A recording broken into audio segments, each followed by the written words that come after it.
Hi everyone, I'm Shelly from There's No Place Like Home at redheadmom8.wordpress.com. Our homeschool evaluations are coming up this week. Last year, I shared with you how we send everything in for the homeschool evaluations and how we get everything together for our distance evaluations. But this year, I thought that I would show you some of our older portfolios so that if you have no idea how to get one started, you might get some ideas. So let's get started.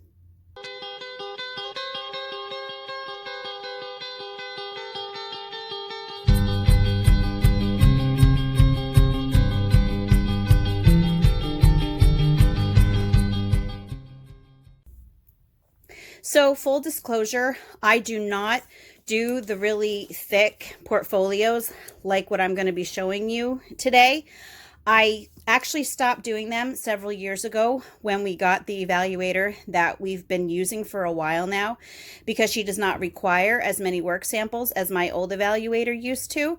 But if you do have someone who requires you to keep a lot of samples, or if you just like to keep these as a keepsake, I just thought that I would give you an idea of how to do these. So I'm going to start out with this one. This is the really thick one. This was with the first evaluator that we ever had. She was very nice, but she did have some pretty strict regulations for how she wanted the portfolios done. So we always had our objectives in there, and I used to actually put the affidavit in the front too. I just took it out because it has our old address on it. And then I put in her test scores, because in Pennsylvania you have to give your kids tests in 3rd, 5th, and 8th grade. I put their resource list, it's called a book log, in the state law. So anyway, what my old evaluator used to require was she used to require either a photocopy or for me to tear out the table of contents for each book that we used. And at the time, I had no idea that that is not required by law. So I'm so thankful that we have an evaluator who does not ask us to do that now. And I also used to list our field trips, and that was in the front section of our portfolio. So the first section is English, and I will not go through the entire thing with you, obviously, because we'd be here all night. But what I do want to say, oh, there's another thing. She used to have us write up a summary of how we did everything, how the books were used. And again, I did not know that was not required by law. So once again, I'm glad that that's another formality that I do not have to do. So anyway, yes, and there are some food stains and everything on here. And honestly, I don't know if they were there when I put them in the portfolio, because I actually think this one is from like probably at least 6 years ago, 7 years ago.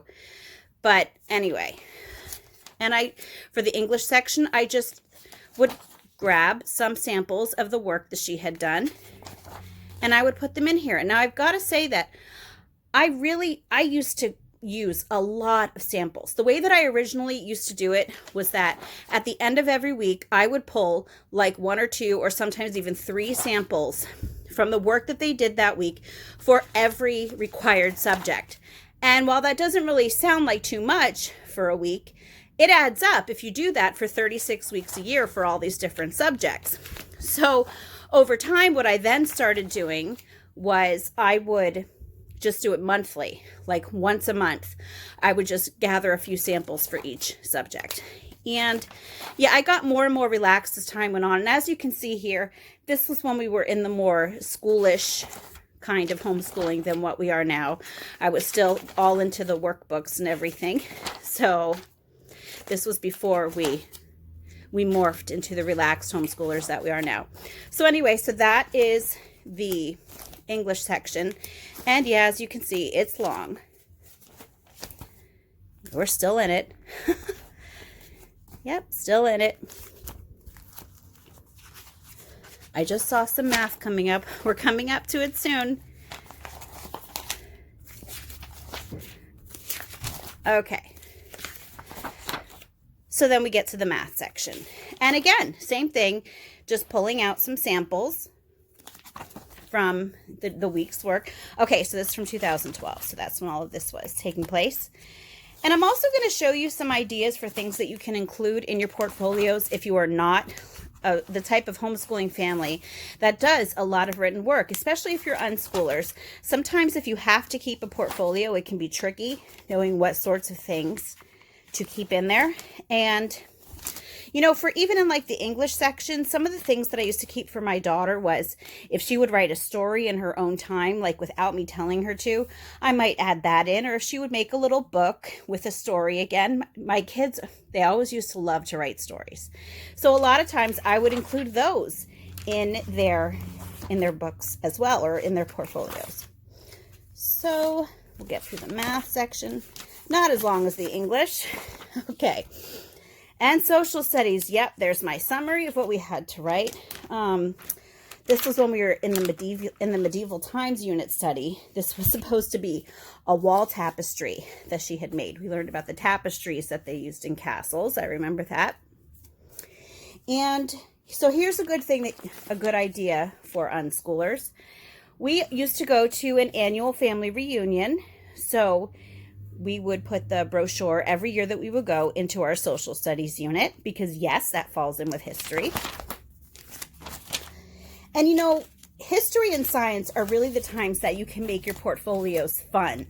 You know, we learned about the military, so she painted camouflage here. We took a field trip to a park by our house. And that's another thing that you can include are pictures. Now, these fell out. I'm not really sure what that has to do with social studies. That might have just fallen out. We put it in here. This was a field trip that we took to a museum in our city. Yeah, that was Flo from Progressive Insurance. So there was a me book that she made. And there are some more pictures from when we went to that history museum. So pictures are a fantastic way for you to show your evaluator the sorts of things that you're doing with your kids. Again, if you don't have a whole lot of physical work samples.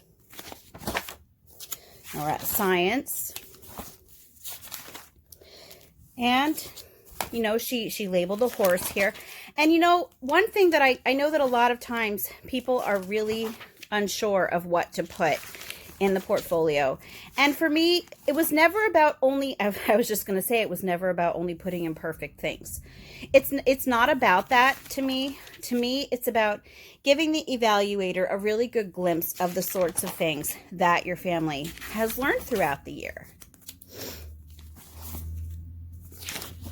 That actually, she used to love watching a TV show about people who built aquariums, and it was called Tanked. So she drew that on her own. I can't believe that I remember this stuff. Health and safety is empty, it looks like. I don't know what happened to the stuff that was in there. 7 years old, so who knows. Anyway, and then for Jim, I basically just wrote down the sorts of things that we would do for Jim. Here's what we did for art. So there's just a brochure from an art museum that we were at, and just some little projects that she did throughout the year.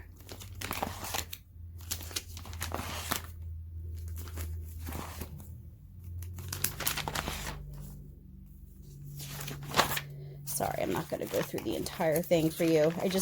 There are some pictures at the end that, again, these pictures, they really do speak 1,000 words because it's just much more personal, I think, sometimes than just looking at the samples themselves. So this is her consumer science section. Was this the one with the pictures? There are some. Okay, this is when they went to a Home Depot children's workshop. So anyway, so this was like the big one. This was the one that my evaluator, she pretty much wanted like phone book size portfolios, and that's what I gave her. And I don't miss those days. So now this one here, this is actually the one that I started unschooling midway through this year. So as you'll be able to see in this portfolio that I did start out with a lot of regular samples, but it eventually morphed into more unschoolish sorts of things. And this is much skinnier than the other one was. But I do remember that even though this is much thinner, when I sent a lot of these samples to the evaluator. I photocopied them and I sent them to the evaluator that we're using now. And I remember that it was like 4 really thick brown envelopes filled with samples that I sent to her. And on our evaluation, the first evaluation we had with her, she said, "You do not need to send me that much." She said, "I do not want to put you through that much trouble." And so that was when she explained to me more, what she required, what she said, even something from the beginning and end of the year for each subject would be fine. Or maybe something from the beginning, middle, and end of each subject. She said that would be fine too. Or if they had something really special that you really wanted to share. But even with this skinnier one, my evaluator did say that I went a little bit overboard, and it's just because that's what I was used to. So over time, things have gotten so much easier for us. And I know that right here's a book. Remember, I was telling you that sometimes I would save the books that my kids did. So there's a little book that she made. And sometimes, oops, sorry. I know that sometimes people like to make their own portfolios, like even if they don't need them by law, they like to do them as keepsakes. And I think that might be something that I would want to do if I didn't have to do it. Since I know that I have to do it, I really try to keep them as simple as possible. So this is actually when we started unschooling. Kaylin used to love to write stories on the computer. So I took some pictures of the stories that she did there. This is the math section, and nothing major. I took a picture of her doing math problems on the whiteboard. Again, that was unschooling phase. And we're in what are we in here? Social studies section. Here, now even lap books. You can include lap books in your portfolio. I'm trying to get this far enough away that you can see this. Okay. And going into the science section, I just included some brochures for places that we did field trips at.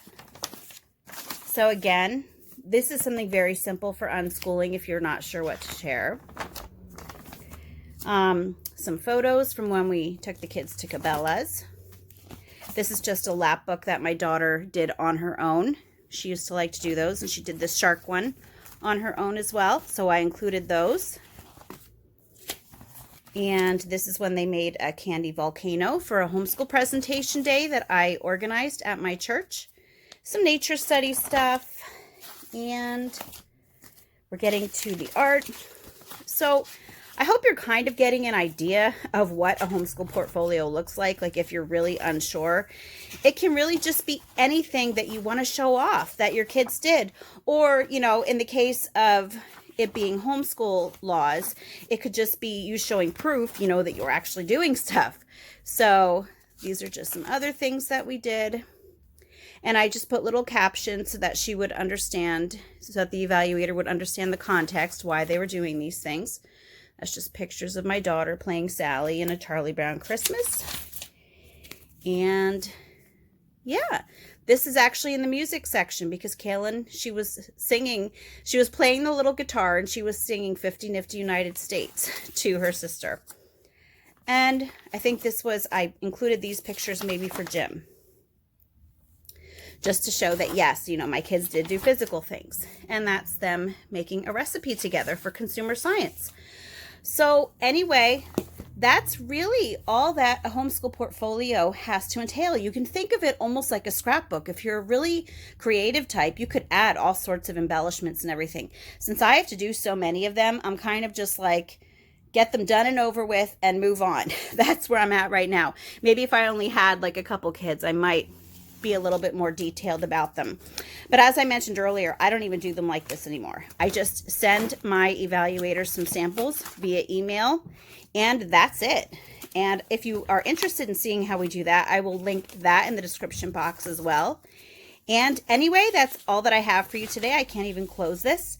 If you like this video, give it a thumbs up. If you haven't subscribed yet and would like to hear more of what I have to say, I would love if you would do that. If you have any questions or comments, you can leave one over on Instagram. Because YouTube has disabled my comments, I will leave the Instagram link in the description box below. And if you like my work and would like to check out my Patreon page and see what rewards I have for my patrons there, I will leave that link in the description box. And I hope you have a great day.